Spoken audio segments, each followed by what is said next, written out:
Hey everyone, welcome to the channel. Today I'm going to be doing a quick review of A Little Lily Princess on the Xbox consoles.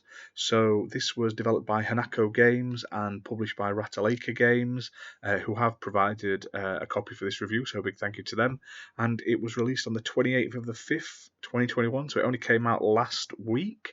And it is a visual novel game, so it is optimized for the Xbox Series X and S. It does have smart delivery, so it will work on Xbox One, Xbox Series X or S, depending on what you've got. It does have 4K, and it says it's 60 FPS. It doesn't really show because obviously it is just a visual novel. Now, I'll read the bio quickly. So, in British-controlled India, Sara Crewe was raised like a princess, always given the best of everything. Now that she's old enough, she must be sent away to boarding school in a foreign land, relying on her love of books and fairy tales to help her make friends. But not all smiles can be trusted, and fortune can turn cold and hard at any moment. What would happen to a little princess if she lost everything? You choose activities to build Sarah's resources and change the direction of the story. Which girl will she form the strongest emotional bond with? So it features a visual novel inspired by classic literature.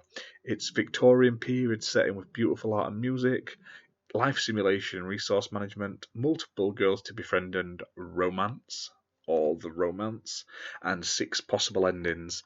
Now, this isn't my cup of tea. I literally play these sort of games for the achievements. So I don't want to say it's a bad visual novel in the sense of the story and stuff like that.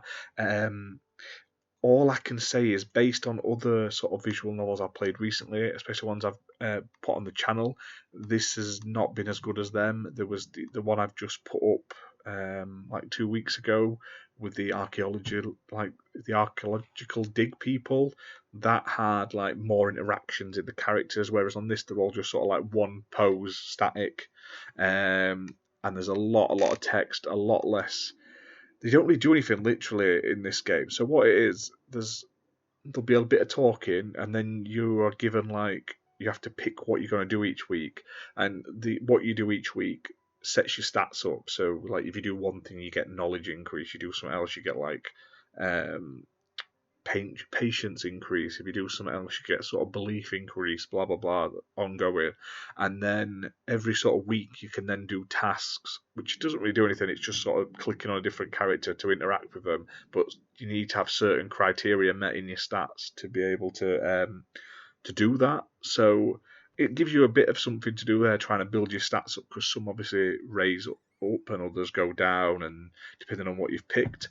But other than that, it's just there's a lot of just reading and tapping A, like I say, and there isn't any choices. Whereas in the other ones, there's a lot of picking and choosing. All you pick in this is who you want to speak to that week. There's no sort of dialogue options and stuff like that. So it's very simple.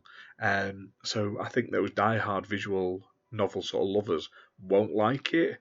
Now, the music and stuff is fine. There's nothing wrong with that. It's a bit bland. It's trying to be old school English and old school rhymey sort of talking and stuff like that, like it's posh people from the olden days, and it doesn't come across quite right. But I'm not one to judge in that sort of sense. In terms of achievements, though, if you literally don't want to play it for the story and just want the achievements, you can get through the whole game in less than an hour. It's another one of those fantastically quick games. It's going to look terrible on your gamer score and on your profile when you've got all of it on, but if you're just wanting to boost it, it's not a bad game for that.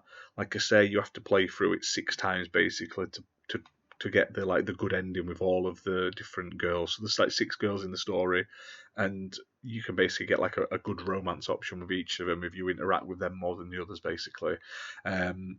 Interacting and with them unlocks artwork. So once you finish the game, there is optional extras, which include be able to look at all the artwork. There's an extra artwork, which is like 2 of them in bed. But I'm no judging, but that was it, and I was like, oh, is that everything? And also music, you can listen to all the music separately, which was a nice touch. But I say, if you just want the achievements, you can put it on full speed, skip all the dialogue, and literally just pick what you're doing each week. So you can get through it in an hour. If not, you're looking at probably a couple of hours of playthrough, just because there's so much text, if not longer. So if you're into visual novels and you like the reading and the dialogue and stuff, you're probably going to get a lot more out of it than other people. Now, it is currently priced. Its RRP is £11.99, so it is quite expensive. So for it at the moment, I wouldn't maybe recommend it for just if you're just going for the achievements. If you're going to get the achievements but actually play it properly, then definitely look into it. It is currently 20% off at £9.59 for another 9 days as of the 2nd of June. So think of that what you will. You may want to get it in slightly cheaper, or you may want to just wait for a sale. I'm not going to give it a score as such because it's not my cup of tea, and I don't want to judge it negatively. But based on the other visual novels I've recently played, have a look at our reviews, and that one was much better in my opinion than this one. But like I say, you may like it. You may like the sort of stats system and stuff like that, so it may be for you. But yeah, it's out now. Give it a try, and if not, that's it for this review, and we will see you on the channel soon. So give us a like and subscribe, because we're always putting new videos up all the time. We've got about 3 or 4 reviews going up this week, as well as even more next week. So we're not stopping basically. But that's it for now. So enjoy gaming, have fun, and we'll see you soon.